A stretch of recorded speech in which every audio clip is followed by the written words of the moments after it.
গত পর্বে heartland theory নিয়ে আলোচনা করেছিলাম। এর রূপকার ছিলেন এক ব্রিটিশ ভূগোলবিদ যার নাম স্যার হ্যালফোর্ড ম্যাকিন্ডার। তিনি 1904 খ্রিস্টাব্দে এই থিওরি প্রকাশ করেছিলেন। তার মতে, যে হার্টল্যান্ডকে শাসন করবে সে ওয়ার্ল্ড আইল্যান্ডকে নিয়ন্ত্রণ করবে, আর যে ওয়ার্ল্ড আইল্যান্ডকে শাসন করবে সে পুরো বিশ্বকে নিয়ন্ত্রণ করবে। আর এই হার্টল্যান্ড হলো বর্তমানে রাশিয়া আর চীন। কিন্তু এই থিওরির অনুরূপ একটি থিওরি প্রকাশ করেন নিকোলাস জে স্পাইকম্যান, যার নাম দেন রিমল্যান্ড থিওরি। তিনি বলেন, যে রিমল্যান্ডকে নিয়ন্ত্রণ করবে সে ইউরেশিয়াকে শাসন করবে, আর যে ইউরেশিয়াকে শাসন করবে সে সমগ্র বিশ্বের ভাগ্য নিয়ন্ত্রণ করবে। অর্থাৎ স্পাইকম্যান হার্টল্যান্ডের চেয়ে রিমল্যান্ডকে বেশি গুরুত্বপূর্ণ অঞ্চল বলে দাবি করেন। কি এই রিমল্যান্ড থিওরি? আসুন আজকে তা জানার প্রয়াস করি। সেই সাথে বোঝার চেষ্টা করব বর্তমান পরিস্থিতিতে এই থিওরির প্রাসঙ্গিকতা কতটা রয়েছে। তার আগে দর্শকদের কাছে একটা ছোট্ট অনুরোধ, যে আজকের পর্বটি দেখার আগে হার্টল্যান্ড পর্বটি মানে এর আগের পর্বটি দেখে নিন। তাহলে আজকের আলোচনাটি বুঝতে সুবিধা হবে। চলুন তবে দেরি না করে শুরু করা যাক আজকের প্রসঙ্গ।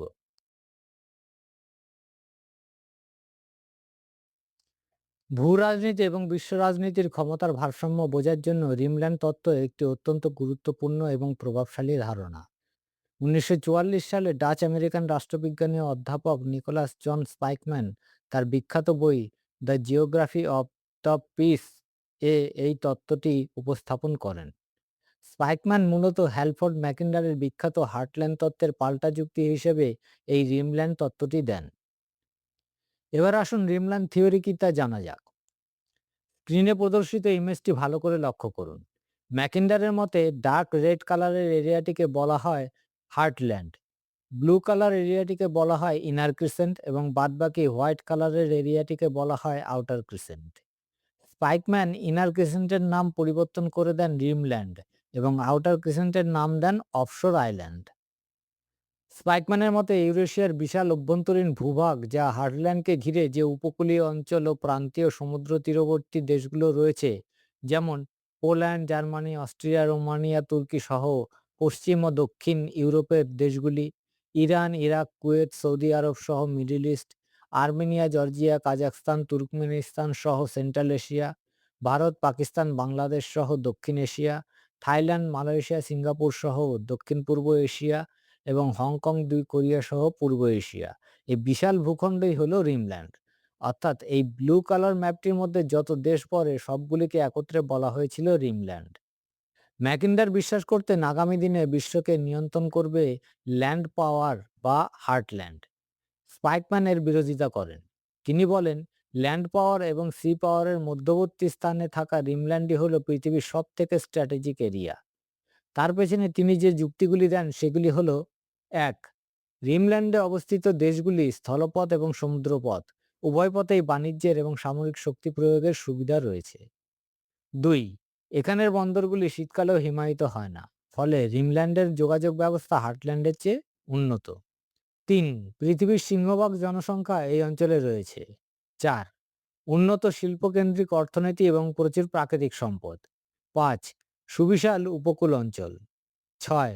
এটি ল্যান্ড পাওয়ার মানে হার্টল্যান্ড এবং সি পাওয়ারের মাঝখানে বাফার জোন হিসেবে কাজ করে।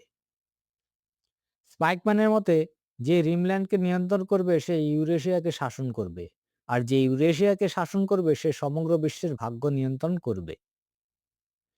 দ্বিতীয় বিশ্বযুদ্ধের পর যখন সোভিয়েত ইউনিয়ন মানে হার্টল্যান্ড তার প্রভাব বাড়াতে শুরু করে, তখন আমেরিকা স্পাইকম্যানের রিমল্যান্ড তত্ত্বটিকে লুফে নেয়। সোভিয়েত ইউনিয়ন যাতে সমুদ্রের দিকে বা বিশ্বের বাকি অংশে ছড়িয়ে পড়তে না পারে, সেই জন্য আমেরিকা রিমল্যান্ড অঞ্চলের দেশগুলিকে নিয়ে বিভিন্ন সামরিক জোট গঠন করে। যেমন ন্যাটো অর্থাৎ নর্থ আটলান্টিক ট্রিটি অর্গানাইজেশন, যা পশ্চিম ইউরোপকে সুরক্ষা প্রদান করার উদ্দেশ্যে গঠিত হয়। সেন্টো অর্থাৎ সেন্ট্রাল ট্রিটি অর্গানাইজেশন, যা সেন্ট্রাল বা মিডল ইস্টে সোভিয়েত আগ্রাসনকে প্রতিহত করার উদ্দেশ্যে গঠিত হয়।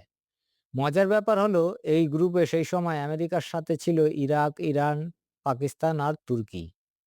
আর সিয়েটো অর্থাৎ south east Asia treaty organization, যা সাউথ ইস্ট এশিয়াতে সোভিয়েত আধিপত্যকে রোখার জন্য গঠিত হয়। এই গ্রুপে আমেরিকার সাথে ছিল France, UK, Australia, New Zealand, Philippines, Thailand এবং পাকিস্তান। অর্থাৎ আমেরিকা হার্টল্যান্ড মানে রাশিয়ার আধিপত্যকে খর্ব করার জন্য যে রিমল্যান্ডের ওপর মনোনিবেশ করেছিল তার প্রমাণ আমরা দেখতে পাই।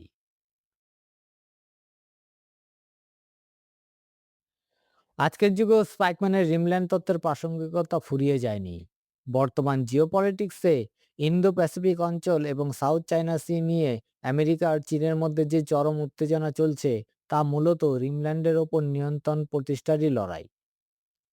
চীনের বিআরআই অর্থাৎ বেল্ট অ্যান্ড রোড ইনিশিয়েটিভ এবং আমেরিকার কোয়াড বা অকাস জোট গঠনের মূল জিওপলিটিক্স উদ্দেশ্য এই তত্ত্বের আলোকেই ব্যাখ্যা করা যায়। ধন্যবাদ।